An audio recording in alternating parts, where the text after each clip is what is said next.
नमस्कार दोस्तों, स्वागत है आपका स्टडी फॉर सिविल सर्विसेज में। वीडियो को पूरा देखिए। कोई भी आपका फीडबैक है, कोई सजेशन है, तुरंत वीडियो में कमेंट करके जरूर बताइए। अच्छा लगे तो वीडियो लाइक जरूर कर लीजिए और ऐसे वीडियो लगातार फ्री में पाने के लिए चैनल को तुरंत सब्सक्राइब कर लीजिए और बेल आइकन को जरूर टैप कर लीजिए ताकि आगे भी सारे वीडियो आपको मिलते रहे। यूट्यूब में फॉलो करते हैं तो प्लीज ये वाला फ्री टेलीग्राम चैनल जरूर ज्वाइन कर लीजिएगा। सारे नोटिफिकेशन, सारे अपडेट यहीं पे आते हैं, ध्यान रखिएगा। स्टडी फॉर सिविल सर्विसेज का कोई भी पेड ग्रुप अगर आपको ज्वाइन करना है तो सिर्फ 856480530969606089786445 यही नंबर है हमारे, सिर्फ जहां पे कॉल या व्हाट्सएप कर सकते हैं। इंस्टाग्राम पे हमारा पेज जरूर फॉलो कर लीजिएगा, स्टडी फॉर सिविल .सर्विसेज है।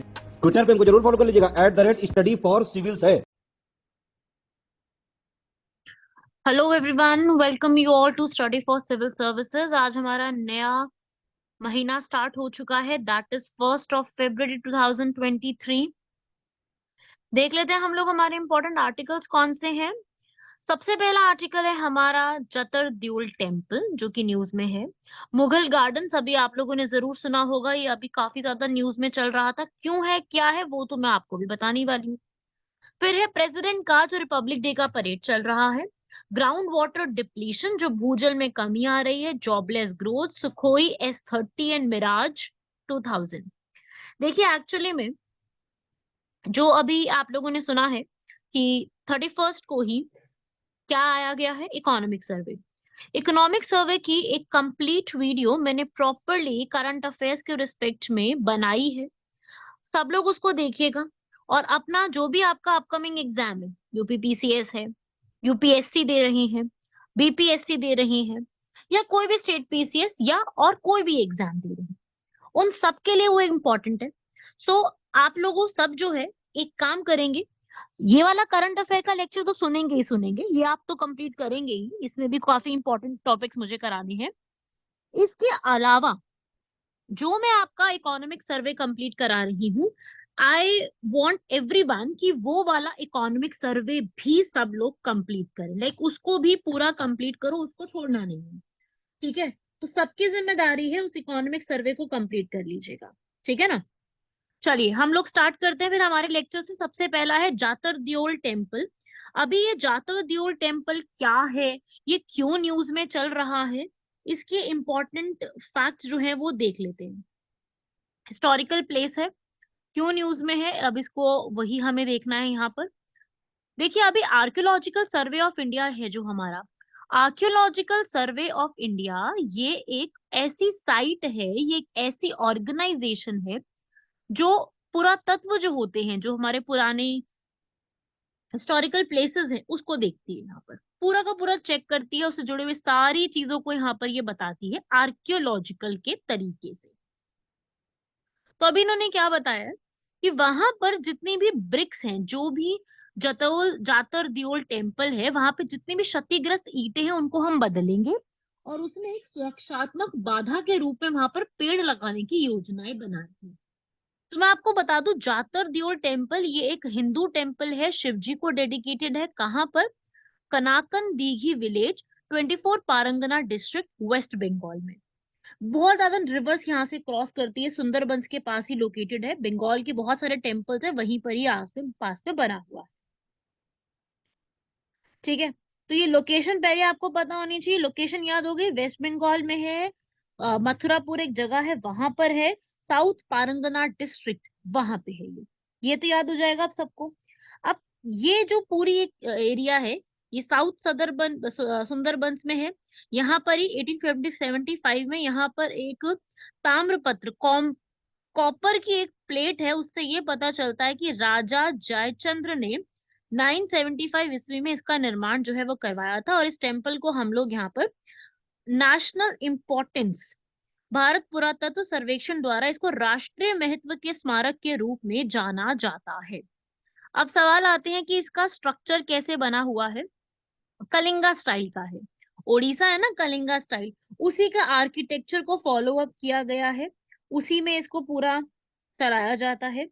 और साथ ही साथ ये जो है एक ऊंचे से चबूतरे के ऊपर बना हुआ है। इसमें एक धनुषाकार प्रवेश द्वार है स्टार्टिंग में ही। और यहाँ ये जो पूरा एक एरिया है, ये हिंदू देवताओं के, विभिन्न देवी देवताओं की यहाँ उनका लिंग, चित्र, मूर्तियां ये सब यहाँ बनी हुई है, जो कि पूरा सजावट भी किया हुआ है। और लेकिन इसका जो काफी सारा हिस्सा है जो कि अभी प्रॉपरली नष्ट सा हो चुका है, जिसको आगे रिवैम्प करने की, दैट मीन्स उसको ठीक करने की कोशिश की जा रही है। अब आप लोग ये सोच रहे हैं कि मैम ने एक वर्ड बोला है, कलिंगन स्टाइल ऑफ आर्किटेक्चर। तो आप लोग सोचेंगे ये कलिंगा स्टाइल ऑफ आर्किटेक्चर क्या चीज होती है। तो देखो, कलिंगा स्टाइल हिंदू आर्किटेक्चर का ही एक स्टाइल है, जो कि कलिंगा, जिसको पहले उत्कल कहते थे, आज के समय का उड़ीसा कहते हैं, वहां पे जो है रूल किया करते थे। उस स्टाइल में होता क्या था कि दो तरीके से स्ट्रक्चर होते थे, एक होता था टावर, एक होता था हॉल। इसमें क्या होता था, उसमें टावर को कहते थे द्योला और हॉल को कहते थे जगमोहन। तो अलग अलग टाइप के द्योला हुआ करते थे जो एक टावर बनाया करते थे, रेखा द्योला, पीढ़ा द्योला, खाखरा द्योला, ये नाम इसके अलग अलग होते थे। एक होता था रेखा द्योला। रेखा द्योला में क्या होता है कि आप जो भी बनाओगे उसमें आप एक टॉल बिल्डिंग होगी, मैं आपको स्ट्रक्चर बना के दिखा देती हूँ कि एक ऐसे एक इस तरीके से होगा, एक टॉल सी बिल्डिंग होकर के ऊपर एक शिखर बना हुआ होगा, उसे कहते हैं रेखा द्योला। कलिंगा आर्किटेक्चर में शिखर जैसा लगता है। ठीक है, ये द्योला के टाइप्स हैं, आपको याद करना है। द्योला एक जो आर्किटेक्चर है ओडिशा के टेम्पल्स में, उसमें यहाँ पर इसको एक स्ट्रक्चर कहा जाता है। द्योला का मतलब ये क्या है, द्योला आप सोचोगे द्योला वर्ड क्या है, ये ओडिया लैंग्वेज का वर्ड है। ओडिया लैंग्वेज का शब्द है जिसका अर्थ होता है एक बिल्डिंग स्ट्रक्चर बनाना। ठीक है, तो रेखा द्योला ऐसे हुआ करता था। ऐसे ही एक होता था पीढ़ा द्योला। पीढ़ा द्योला में आप एक स्क्वायर बिल्डिंग बनाते हो और स्क्वायर बिल्डिंग पे आप एक पिरामिड शेप की रूफ बनाते हो। मैं यहाँ पे पिक्चर बना नहीं पाती हूँ, मतलब वो बना नहीं पाऊंगी मैं। एक नीचे स्क्वायर है और ऊपर एक ऐसा पिरामिड टाइप है ना, पिरामिड जैसा लगता है, तो ये द्योला है। उसके बाद तीसरा द्योला, इसमें थर्ड एक कैटेगरी और होती है, वो है खाकरा द्योला। खाकरा द्योला में क्या होता है, यहाँ पर आप जो फेमिनीन जो डीटीज होती हैं, स्त्री देवताएं देवताएं होती हैं, उनको यहाँ पे दिखाया जाता है गोपुरम स्टाइल के अंदर। ठीक है, इसमें क्या होता है कि आप नीचे की तरफ होता है एक ऐसा आर्किटेक्चर टाइप होता है, ऐसा आर्किटेक्चर एक जिससे ना एक झोपड़ी टाइप होता है, ऐसा एक आर्किटेक्चर बनाया जाता है इसके अंदर, गोपुरम सेंटर।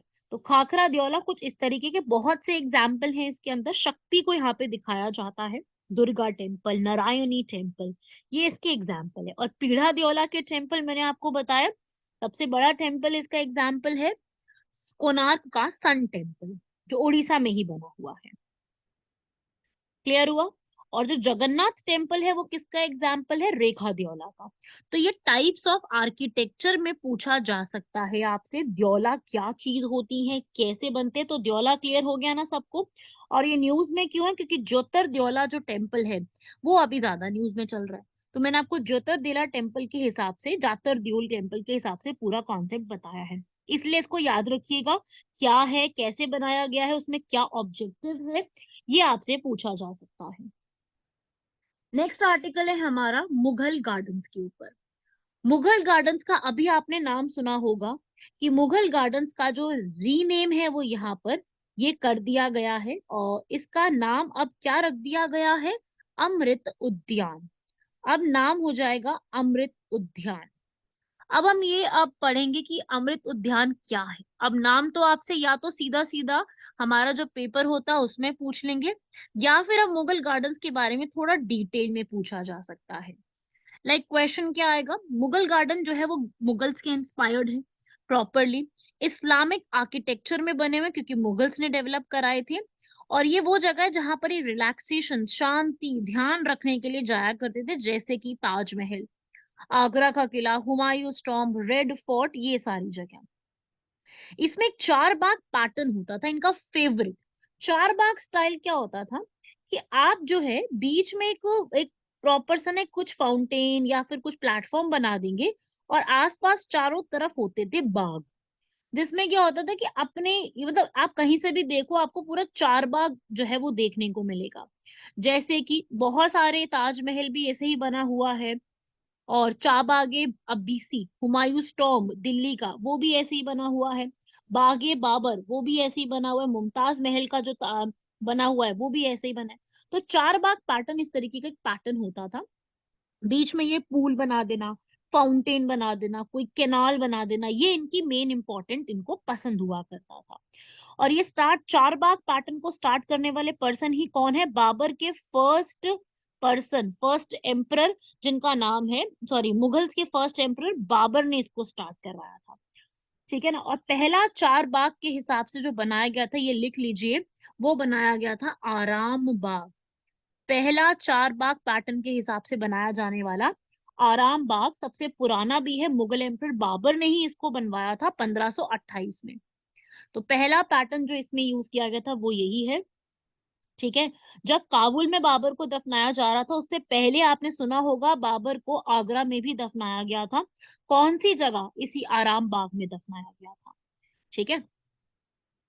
तो ये काफी अच्छे गार्डन्स बनाते थे। पूरा एक या तो symmetrically design rectangular square shape में बनाते थे, चार हिस्सों में डिवाइड करके ये बनाते थे कि भाई रिवर्स को दिखाते थे, उसमें रिवर्स ऑफ लाइफ है ये।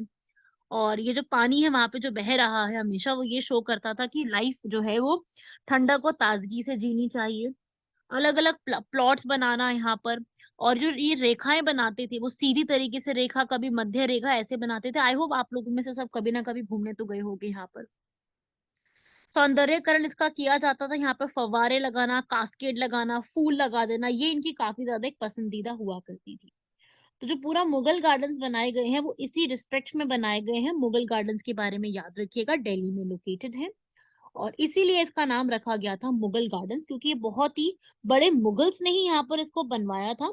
कई बार इसको जो है वो अलग अलग नाम से भी जाना जाता है, जैसे कि अर्थली डिलाइट्स भी कहा जाता है।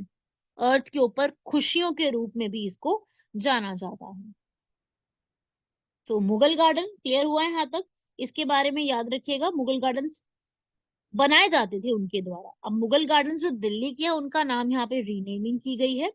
बाकी मुगल गार्डन्स को अब अमृत उद्यान के रूप में जाना जाएगा। और ये आप लोगों से पूछा जा सकता है। ठीक है। ये जो है राष्ट्रपति भवन जो है ना, उसके पास जो बने हुए उनको बोला जाता है। ये कब बने थे जब राष्ट्रपति भवन वाले? ये 1928 से 29 के समय में इनको बनाया गया था। और इसकी जो विजिट है लोगों के लिए 31 जनवरी से यहाँ पे स्टार्ट हो चुकी है। और इसीलिए इसका नाम यहाँ पर चेंज किया गया, ताकि आप सब लोग जब भी आए मुगल गार्डन्स को देखने के लिए, आप सबको यहाँ पर अलाउड है जाना। और ये जो बनाए थे गार्डन्स, ये किसने बनाए थे? जिन्होंने राष्ट्रपति का भवन का डिजाइन तैयार किया है, दिल्ली का डिजाइन तैयार किया, that is sir Edwin Lutyens. Lutyens जिन्होंने दिल्ली का पूरा डिजाइन तैयार किया है, लुटियंस और हर्बर्ट बेकर, दोनों ने मिलकर के इस पूरे को यहाँ पर तैयार किया है। डिजाइनर है वो वाले। और बहुत सारे डिफरेंट डिफरेंट टाइप के ट्यूलिप्स, जो फ्लावर्स होते हैं ना, वो यहाँ पर देखने को मिलते हैं। और बहुत ब्यूटीफुल रोजेस भी, बहुत सारी वेराइटीज ऑफ रोजेस यहाँ पे देखने को मिलती है। बाहर से भी मंगाए जाते हैं। और इनके जो रोजेस हैं वो अलग अलग नाम दिए गए, जैसे किसी एक रोज को मदर टेरेसा का नाम दिया, किसी एक को राजा राम मोहन रॉय, किसी को क्वीन एलिजाबेथ, किसी को अर्जुन, किसी को भीम, ऐसे करके भी नाम यहाँ पे दिए गए हैं। सुनने में थोड़ा अटपटा लग सकता है कि रोजेस का नाम ये रखा, बट ये नाम रखा है ऐसा। ठीक है।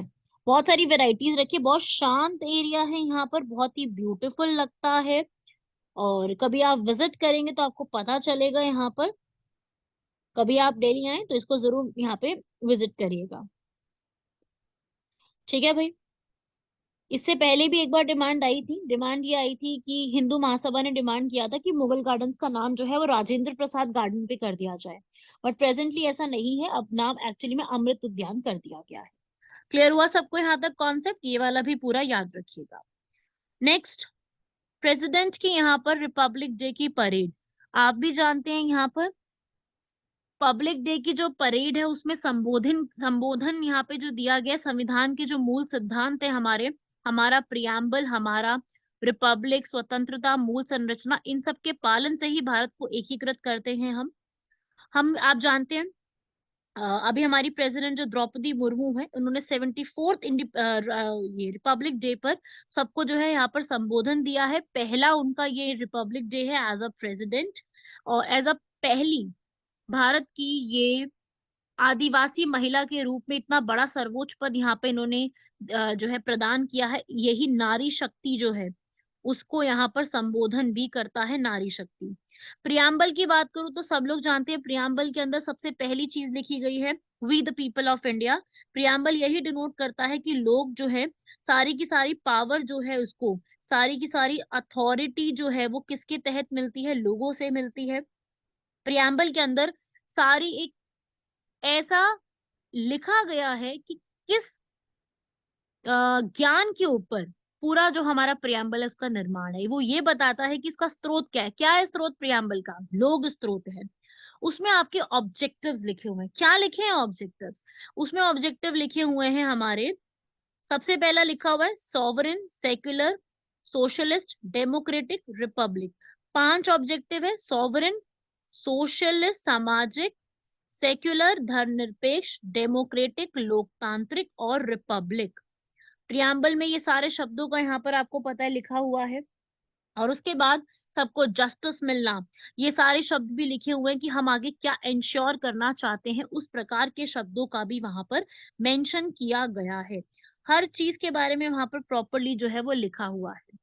और उसी में आगे आपके शब्द कौन से, सोशलिस्ट, सेक्युलर, इंटीग्रिटी, इन 3 शब्दों को भी इसमें जोड़ा गया है। कब?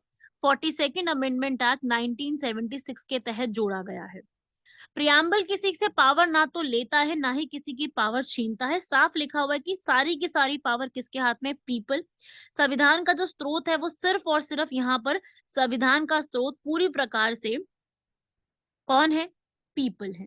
तो सारी की सारी पावर जो है वो पीपल के हाथ में है। और इसी प्रकार नागरिकों द्वारा चुने चुने गए जो भी प्रतिनिधि हैं उन्हीं के माध्यम से देश का यहाँ पर संचालन होता है, देश की सरकार यहाँ पे चलती है।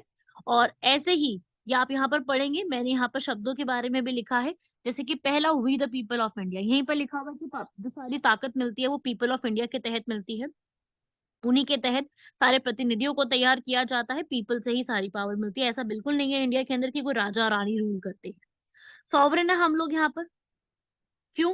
क्योंकि जो सरकार हम चुनते हैं वो डिसीजन लेती है, जबकि ऐसा नहीं है कि हमारी हमारी सरकार चल रही है और कोई और गवर्नमेंट आकर के हमारे लिए डिसीजन सुना रही है, या ब्रिटेन की सरकार आ रही है, या कोई और सरकार हमारे लिए डिसीजन ले रही है। ऐसा तो कुछ है ही नहीं। सारे डिसीजंस कौन ले रहा है? सिर्फ हमारी गवर्नमेंट, सिर्फ और सिर्फ हमारी गवर्नमेंट सारे के सारे डिसीजन लेने के लिए कैपेबल है आज के समय में। तो ये भी आप जानते हैं। फिर उसके बाद सोशलिस्ट वर्ड है। सोशलिज्म, भारत का जो सोशलिज्म का मॉडल है वो डेमोक्रेटिक सोशलिज्म है। हमारे यहाँ पर जो वेल्थ है, जितना भी यहाँ पर पैसा है, वो सब एक रूप से डिवाइड किया जाता है। हम सोशलिज्म को फेवर करते हैं। और सोशलिज्म भी कैसा? डेमोक्रेटिक। डेमोक्रेटिक से मेरा मतलब है कि हम लोकतंत्र को सपोर्ट करते हुए सोशलिज्म को भी सपोर्ट करते हैं। फिर आपका एक शब्द आता है सेक्युलर, जो कि ओरिजिनली कॉन्स्टिट्यूशन में नहीं था, इसको बाद में ऐड किया गया है 42nd अमेंडमेंट एक्ट 1976 के तहत। ये कहता है कि भाई आपका जो भी धर्म है फॉलो करो, और कोई ऑफिशियल धर्म नहीं होगा। अगर मैं ये लाइन लिखूं, India has no official religion, बिल्कुल ठीक होगा, क्योंकि भारत में कि कोई भी आधिकारिक धर्म नहीं है। आप जब भी कोई फॉर्म भरते हो, आपसे पूछता है ना आपका रिलीजन क्या है। ऐसा तो नहीं ना कि आपने भर दिया और हो गया। आपसे पूछता है ना आपका रिलीजन बताइए क्या है। तो वही है कि यहाँ पर जो रिलीजन है उसको हर एक को एक सेम प्रकार से ट्रीट किया जाता है इंडिया में। गवर्नमेंट की जिम्मेदारी है कि हर एक रिलीजन को सेम रिस्पेक्ट प्रोवाइड करे। उसे कहते हैं हम सेक्युलरिज्म। तो सेक्युलरिज्म जिसमें आपको एक कोई भी रिलीजन फॉलो करने की पूरी पूरी आजादी यहाँ पर दी जाती है। फिर हमारा नेक्स्ट वर्ड आता है डेमोक्रेसी। डेमोक्रेसी क्या होता है? एक ऐसी गवर्नमेंट जिसमें लोगों के पास सारी पावर होती है। ये तो आप लोगों ने सुना ही है, to the people, for the people and by the people. That means कि लोगों से ही सारी पावर आती है। To the people, for the people, by the people line किसने दी है? Abraham Lincoln. Right, Abraham Lincoln ने ये लाइन प्रोवाइड करी है, जो कि प्रेसिडेंट थे यूएसए के। और इनका ऐसा कहना है कि सारी की सारी पावर किसके हाथ में? पीपल के हाथ में। सो अल्टीमेट पावर्स उन्हीं को देनी चाहिए। गवर्नमेंट जो काम करे वो सिर्फ पीपल के हिसाब से करनी चाहिए। फिर आता है गणतंत्र, जिसका मतलब होता है कि भारत में जो भी पर्सन को हम चूज करेंगे वो एक इलेक्शन के थ्रू होगा, हेरिडिटरी नहीं होगा। हेरिडिटरी से मेरा मतलब है उनकी पोजीशन जो है वो एक पोजीशन हेरिडिटरी कभी नहीं चलेगी। अब हमारे जो भी हमारा यहाँ पर प्रेसिडेंट होंगे, वो चाहे तो डायरेक्टली चाहे तो इनडायरेक्टली इलेक्टेड होंगे। उसमें कोई भी ऐसा व्यक्ति नहीं होगा जो मतलब इनडायरेक्टली हो चाहे डायरेक्टली हो, हेरिडिटरी नहीं होगा कि राजा है उसका बेटा फिर आगे राजा बनेगा, ऐसा कुछ सिस्टम नहीं होगा। फिर आपको जस्टिस भी प्रोवाइड किया जाएगा, न्याय प्रोवाइड किया जाएगा, जाति धर्म और लिंग के आधार पर हर व्यक्ति को यहाँ पर एक न्याय दिया जाएगा, किसी के भी साथ भेदभाव नहीं किया जा सकता, चाहे कोई सामाजिक हो, सोशल हो, कैसे भी भेदभाव हो। सरकार की यह जिम्मेदारी होगी कि सभी के कल्याण के लिए यहाँ पे काम करे, चाहे जितने भी वंचित एरिया है, कैसे भी किसी भी प्रकार के लोग हैं, सबके लिए यहाँ पे काम करने की जिम्मेदारी किसकी होगी? हमारी सरकार की होगी। सभी को स्वतंत्रता मिले, अगर नागरिक है उस पर किसी भी प्रकार का कोई प्रतिबंध नहीं लगाया जाए, वो क्या सोचते हैं कैसे करते हैं, हर एक को यहाँ पे लिबर्टी मिलनी चाहिए। किस चीज की लिबर्टी मिलनी चाहिए? हमें मिलनी चाहिए स्पीच की, आप कुछ भी बोलिए, आपको मिले लिबर्टी एक्सप्रेशन की, आप अपने आप को किसी भी प्रकार से एक्सप्रेस करके अपनी बात को रख सकते हैं। हमको liberty speech, expression, belief, faith और वर्शिप, हर प्रकार की हमें क्या मिलनी चाहिए? लिबर्टी। बिलीफ मतलब किसी को भी हम किसी में भी माने, ये हमारी इच्छा है। हम किसी को भी यहाँ पर फेथ रखें, उन पे भरोसा रखें, हम उनकी पूजा करें, ये सारी की सारी इच्छा क्या है? हमारी है। ये सारे पॉइंट किस में लिखे गए हैं? लिबर्टी में लिखे गए हैं। उसके बाद हमें इक्वालिटी मिले। इक्वालिटी से मेरा मतलब है कि हर एक पर्सन इक्वल है, समान है बिल्कुल, किसके सामने? कानून की नजरों में। तो हर एक को यहाँ पर जो इनइक्वालिटी किसी के भी साथ नहीं की जाए, सरकार की ये जिम्मेदारी है कि हर एक को अवसर जो है, अपॉर्चुनिटीज यहाँ पे पूरी प्रदान करे। और लास्ट है हमारा फ्रैटर्निटी। इसका सीधा मीनिंग होता है भाईचारावाद, बंधुत्व निभाना। हम ऐसे ही हमें एक देश में रहना जैसे कि हम एक ही परिवार के सदस्य हैं। हमारे लिए देश का जो पूरा सिस्टम है वो भी इसी प्रकार से चलना चाहिए कि हम एक ही देश से बिलोंग करते हैं, हमें सबको यूनाइट रहना है, इंटीग्रेट रहना है। ठीक है। तो इंटीग्रेशन से मेरा क्या मतलब है? इंटीग्रेशन से मेरा मतलब है कि सब एक है, सब एक ही प्रकार से चलेंगे, सब एक ही प्रकार से यहाँ पर काम करेंगे। तो उन्हें हम क्या कहते हैं? इंटीग्रेशन। ठीक है। तो इस तरीके से आपको ये सारे पर्सपेक्टिव्स को याद रखना है, बेसिक स्ट्रक्चर को फॉलो करना है। What is basic structure? मूल सिद्धांत। जब केशवानंद भारती केस आया था, आई होप सब लोगों ने जरूर पढ़ा होगा, 1973 केशवानंद भारती केस में यही बोला गया था कि जो हमारा संविधान है ये हमारा मूल, ये जो हमारा प्रियम्बल है ये हमारा बेसिक स्ट्रक्चर का पार्ट फॉर्म करता है, और इसको आप चेंज नहीं कर सकते। और ये हमारे कॉन्स्टिट्यूशन का बहुत ही इंपॉर्टेंट पार्ट है। It is a part of constitution, जो कि कॉन्स्टिट्यूशन से अलग नहीं हो सकता है। ठीक है। आप बेसिक स्ट्रक्चर की जो डॉक्ट्रिन है वो निकल के ही 1973 वाले केस में आई थी, केशवानंद भारती केस, जिसमें आज तक की सबसे हाईएस्ट नंबर ऑफ जजेस जो है वो एक साथ बैठे थे, दैट इज 13 जजेस। राइट। 13 नंबर ऑफ जजेस एक साथ बैठ करके इस पर डिसीजन सुनाते हैं, और इसके हिसाब से बेसिक स्ट्रक्चर को आप कभी भी नहीं चेंज कर सकते। जो बेसिक स्ट्रक्चर में लिखा हुआ है वो हमेशा रहेगा ही रहेगा। जिससे क्या फायदा होगा? मतलब ऐसा नहीं कि पार्लियामेंट चेंज नहीं कर सकती, पार्लियामेंट बिल्कुल चेंज कर सकती है, राइट्स को अमेंड कर सकती है, लेकिन पार्लियामेंट कभी भी ये काम नहीं करेगी कि कोई भी कुछ भी चेंजेस कर दिए। पार्लियामेंट चेंजेस करेगी, बिल्कुल अलाउड है, लेकिन पार्लियामेंट बेसिक स्ट्रक्चर को नहीं कर सकती, जो मेरे हिसाब से बहुत अच्छा कॉन्सेप्ट दिया है हमारे सुप्रीम कोर्ट के जजेस ने। ठीक है। इससे क्या होता है कि कॉन्स्टिट्यूशन की सुप्रीमेसी हमेशा बनी रहेगी। इससे ये है कि भाई पार्लियामेंट की जो एक पावर है ना, उस पर लिमिट आ गई। उससे ये पता चलता है कि पार्लियामेंट सुप्रीम नहीं है, कौन सुप्रीम है? कॉन्स्टिट्यूशन। जिससे क्या है कि हर एक की शक्ति और अधिकारों पर नियंत्रण लगाने का बहुत अच्छा एक मौका है। इससे हमारी जो न्यायिक समीक्षा है, जो जुडिशियल रिव्यू है, वो भी आता है समय समय पर। हमें पता चलता है कि पार्लियामेंट अपनी मर्जी कभी नहीं कर सकती, जुडिशरी हमेशा है उनको रोकने के लिए, उनको सही राह दिखाने के लिए, उनको सही बताने के लिए, ये हमेशा ही यहाँ पर अवेलेबल है जुडिशरी। इससे ये भी पता चलता है कि हमारे जो राज्य के अधिकार हैं उनके खिलाफ आप कुछ नहीं बोल सकते। अगर कभी भी ऐसा होता है तो उसके लिए कौन तैयार बैठा है? हमारी जुडिशरी। और इसमें ही हमारा संघ का संतुलन, शक्ति का पृथक्करण, that mean separation of power, कि भाई जो हमारी जुडिशरी है वो अपना देख रही है, लेजिस्लेटिव अपना देख रही है, और एग्जीक्यूटिव अपना देख रही है। तो सेपरेशन ऑफ पावर भी इससे सुनिश्चित रहता है, बना। तो बहुत जरूरी है प्रियम्बल को समझना। अगर आप लोगों को पूरा प्रियम्बल क्लियर हो गया जो मैंने अभी बताया है, बहुत अच्छी बात है।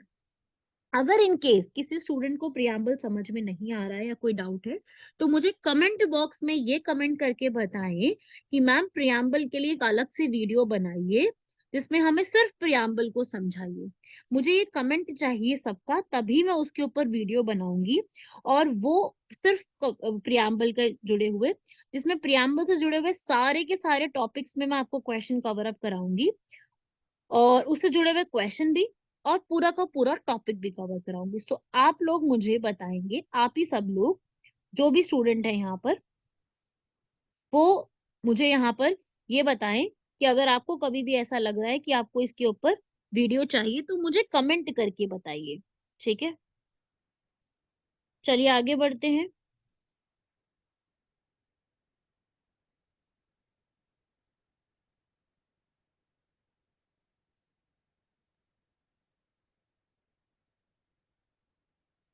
नेक्स्ट है हम लोगों का यहाँ पर, अब बेसिक स्ट्रक्चर काफी अच्छे से सब चल रही है। बेसिक बात ये कि कभी कॉन्स्टिट्यूशन में डिफाइन नहीं की गई, क्योंकि 1973 में आया तो कॉन्स्टिट्यूशन में इसका कहीं लिखा नहीं हुआ है। सो प्रॉब्लम क्या आती है इसके अंदर, अब कॉन्स्टिट्यूशन में लिखा नहीं हुआ है तो इससे ये प्रॉब्लम क्रिएट होती है कि हम लोग लिख तो दिए हैं, लेकिन लिखने के बावजूद इसमें अगर लिखा है तो बहुत अच्छी बात है, लेकिन इसमें जो है और भी यहाँ पर प्लस साथ ही साथ जो है ये हो सकता है कि जुडिशियल एक्टिविज्म को प्रमोट करे। जैसे होता है ना कई बार कि जुडिशरी जबरदस्ती हस्तक्षेप करे, पार्लियामेंट की पावर को लिमिट करे, तो हो सकता है ऐसी चीजें भी हो। ठीक है, चलिए फोर्थ टॉपिक है हमारा ग्राउंड वाटर को डिप्लीट करना। अभी क्या है कि इंडिया का ग्राउंड वाटर जो है वो धीरे धीरे बेहतर स्थिति में आ रहा है, क्योंकि आज के टाइम पे बहुत ज्यादा इसके ऊपर प्रॉब्लम क्रिएट की गई है। बहुत बार देखा गया है कि मतलब सरकार ने काफी ज्यादा ध्यान दी इन चीजों के ऊपर। सो अब ये है जो है काफी जो है भूजल की पहले कमी हो रही थी, चिंताएं की गई थी, उसके बाद जो है यहाँ पर केंद्र सरकार ने काफी सारी योजनाएं बनाई है, जिसके बाद जो है काफी पॉजिटिव इम्पैक्ट जो है वो देखने को मिले हैं। यहाँ पर जो है गवर्नमेंट ने क्या क्या डिसाइड किया, क्या ऐसा हुआ जो यहाँ पर हुआ है चीजें। तो देखो अभी ग्राउंड वाटर का जो हमारा जो एक एक्सट्रैक्ट करते हैं हम भूजल को, वो जो है 70% से नीचे आया, उसमें काफी कमी देखने को मिली है। जो पूरा भूजल है उसमें जो भी कुएं हैं उसके नेटवर्क को यहाँ पे बढ़ावा दिया गया है। डिजिटल वाटर की जो निगरानी है वो काफी रखी गई है। वाटर की जो क्वालिटी है उसको देखा गया है। प्लस एक्वीफायर लगाना वो सब तैयार की गई है। ग्राउंड वाटर जो भी है हमारा, उन पे भूजल निकासी को बेहतर तरीके से विनिमय करना, उसमें इंप्रूवमेंट करने की कोशिश की गई है। प्लस लोगों का पार्टिसिपेशन बढ़ाया गया है। एक टर्म होती है वाटर स्ट्रेस, ये क्वेश्चन हम एग्जाम में बन सकता है कि उसमें पता है क्या होता है कि जब जल जो है ना उसमें कमी आनी शुरू हो जाती है। जल में कमी जब कब आती, जब एक बहुत ज्यादा एक एरिया है उसमें जो जल की मांग जो होती है ना वो उतनी नहीं होती और उसमें कमी आती है। जो जल की मांग होती है वो ज्यादा है, लेकिन जो उसकी सप्लाई है वो कम है। तो उससे क्या होता है कि अब हम जलापूर्ति का बात करें तो बहुत सारे स्रोतों से यहाँ पर निकाला जाता है, जैसे नदी, झीलें, जलाशय वगैरह वगैरह। तो क्या होता है कि उससे जो ताजा जल है ना उसके संसाधनों में बहुत कमी आनी शुरू हो जाती है, और उसकी जो गुणवत्ता है वो भी खराब हो जाती है। यूट्रॉफिकेशन, कार्बनिक पदार्थ, लवणता में वृद्धि, ऐसी चीजों में गिरावट आती है। सरकार ने काफी चीजें करी है, मैं तो कहूंगी बहुत एक अच्छा स्टेप लिया है गवर्नमेंट ने, जैसे जल शक्ति मंत्रालय बना लिया, बहुत ही बढ़िया स्टेप है सरकार का।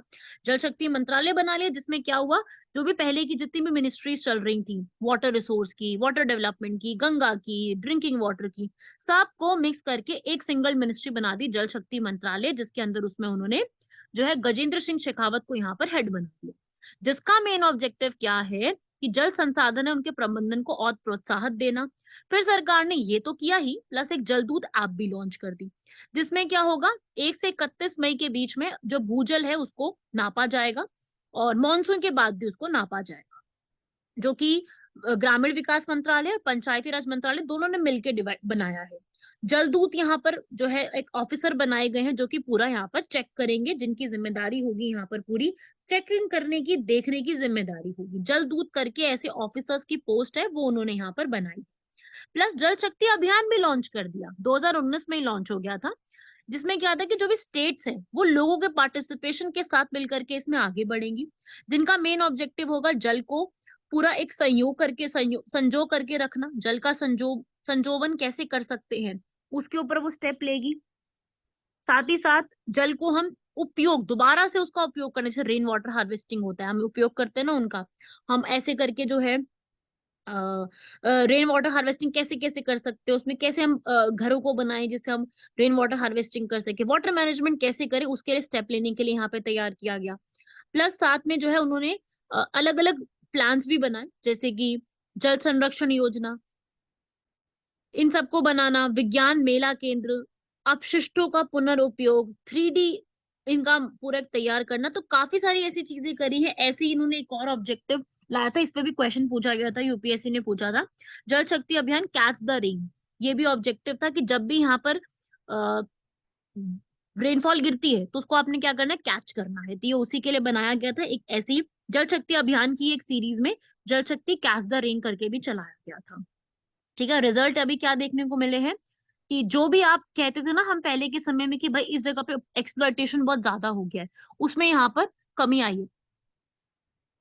ठीक है, और बहुत सारी ऐसी जगह है जो सुरक्षित श्रेणियों में हम काउंट करने लग गए हैं, और बहुत ज्यादा इंप्रूवमेंट आई है। 909 ऐसी इकाइयां है जहाँ पे भूजल की स्थिति में काफी सुधार आया है, और वार्षिक निष्करण में भी काफी कमी हुई थी और अब काफी इंप्रूवमेंट देखने को मिली है, और ग्राउंड वाटर का जो पोटेंशियल है वो भी काफी इंप्रूव हुआ है। तो काफी चीजें जो है आप देख सकते हो कि इंप्रूवमेंट में आई है। ठीक है, नेक्स्ट टॉपिक है हमारा जॉबलेस ग्रोथ। हमारी जो रोजगार विहीन हमारी, हम कहो कि भाई ग्रोथ तो हो रही है पर जॉबलेस हो रही है। इंडियन इकोनॉमी ऐसी हो गई है बहुत समय में जो अच्छे रोजगार उपलब्ध नहीं करा पा रही है। इसे ही हम कहते हैं रोजगार की जो लोच है उसमें कमी आ गई है। इस वक्त इसका मतलब होता है कि रोजगार का जो प्रतिशत है उसमें काफी ज्यादा कमी आने को देखने को मिल रही है, और आबादी जो है वो रोजगार को अवसर नए नए बनाने में उतना हेल्प नहीं कर पा रही है। जॉबलेस ग्रोथ यहाँ पे बड़ी है, जिसके अंदर अनएम्प्लॉयमेंट जो है ना, बेरोजगारी, वो अब देखने को मिल रही है। एक ऐसा सिचुएशन आ गई है जब आप जो अपेक्षा कर रहे हो नहीं हो पा रही है, वो पूरी रिकवरी नहीं हो पा रही है। लोगों का काम भी करना है पर रोजगार की जनरेशन ही नहीं हो पा रही है। संगठित क्षेत्र जो है वो कम रोजगार जनरेट कर पा रहे हैं, और लोगों के कौशल सेट में भी कमी आ रही है, मांग और आपूर्ति का बैलेंस नहीं बन पा रहा है। प्लस इसी में जो है अनौपचारिक क्षेत्र जो है उसका काफी बड़ा उसका साथ यहाँ पे चल रहा है।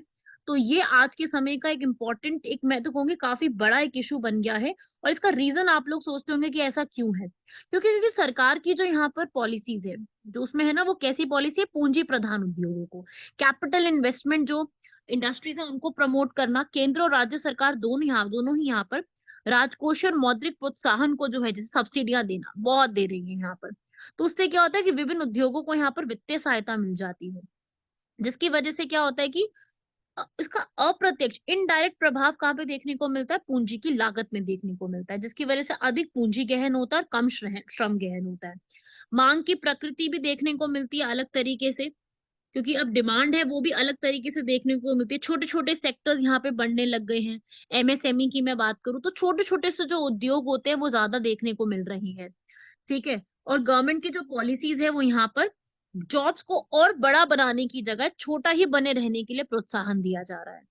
लेबर रिफॉर्म्स अभी ठीक नहीं हुए हैं। मैन्युफैक्चरिंग जो सेक्टर है, विनिर्माण क्षेत्र, उसमें अभी तक कुछ चेंज ही नहीं आ रहा है, वो बिल्कुल ठहर गया है।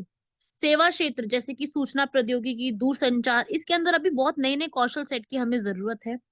ठीक है, जो कृषि में प्रचलन बेरोजगारी होती है उसमें भी बाधाएं बहुत ज्यादा देखने को मिल रही हैं। तो अभी ये प्रॉब्लम्स देखने को मिल रही है। तो एक ये भी फैक्ट याद रखिएगा। ये आपको मैं नहीं कह रही कि आपके एग्जाम में कोई प्रीलिम्स के लिए इंपॉर्टेंट होगा, बट यस, इसको पढ़ जरूर लीजिए, आ सकता है।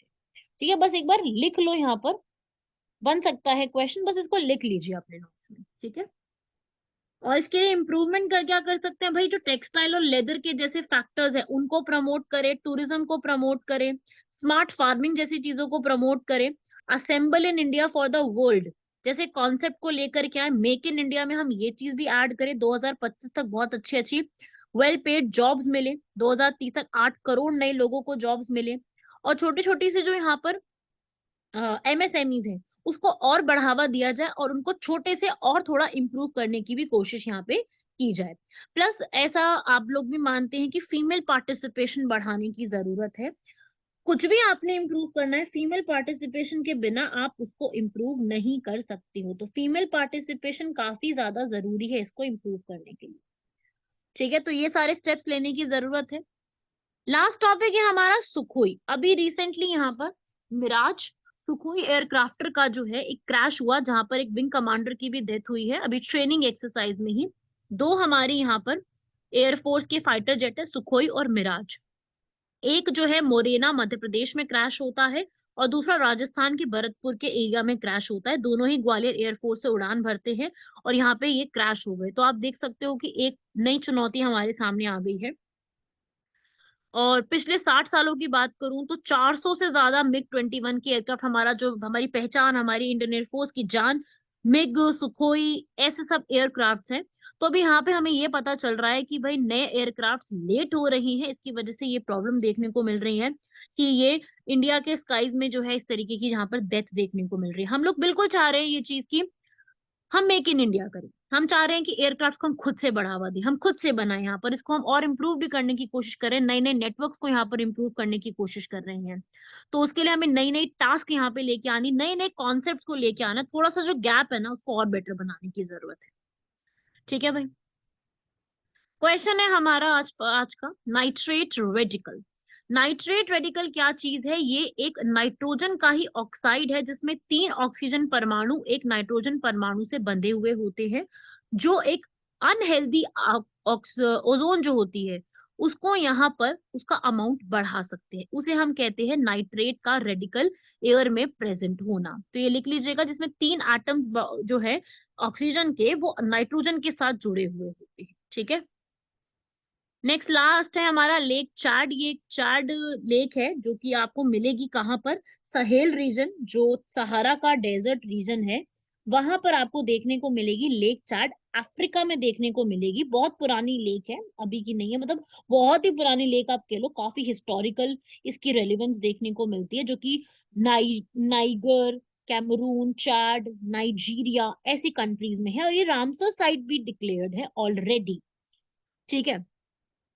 यही इसमें आपको याद रखना है, 4 कंट्रीज के अराउंड है, जिसमें चारी रिवर से इसको पानी मिलता है। सहेल सहारा डेजर्ट में बनी हुई है, और लगूनी इसकी ट्रिब्यूटरी है जो उसका 90% ऑफ वाटर यहाँ पे लेके आती है। याद रखिएगा, चारी रिवर और लगूनी इसकी एक रिवर है, और साथ में इनके अलावा एक और रिवर इसको फीड करती है, योबी रिवर। 3 रिवर याद रखिएगा, लगूनी, चारी एंड योबी। ये 3 है यहाँ पर। क्लियर हुआ सबको यहाँ तक? तो ये पूरे फैक्ट्स आप लोगों को याद रखने हैं, जितना जितना मैंने आप लोगों को यहाँ पर लिखवा दिया है, बता दिया है, इसको कंप्लीट करिएगा, लर्न करने की कोशिश करिएगा। ये थे आज के हमारे सारे इंपॉर्टेंट आर्टिकल्स। और जितने भी स्टूडेंट्स हैं जो यहाँ पर पढ़ रहे हैं, आई होप सब लोगों को क्लियर हो रही होंगी चीजें। और जैसे जैसे चीजें क्लियर होती जाए उसको आप लिखते जाइए, उसमें से नोट्स बनाते जाइए, और नई नई चीजों को इसमें ऐड करते जाइए। ये है आपके बेसिक इंपॉर्टेंट फैक्ट्स क्वेश्चंस जो एग्जाम में पूछे जाते हैं। मिलते हैं आप लोगों से नेक्स्ट क्लास में। इसके और करंट अफेयर्स के लिए जुड़े रहिए हमारे साथ। Thank you everyone. जय हिंद।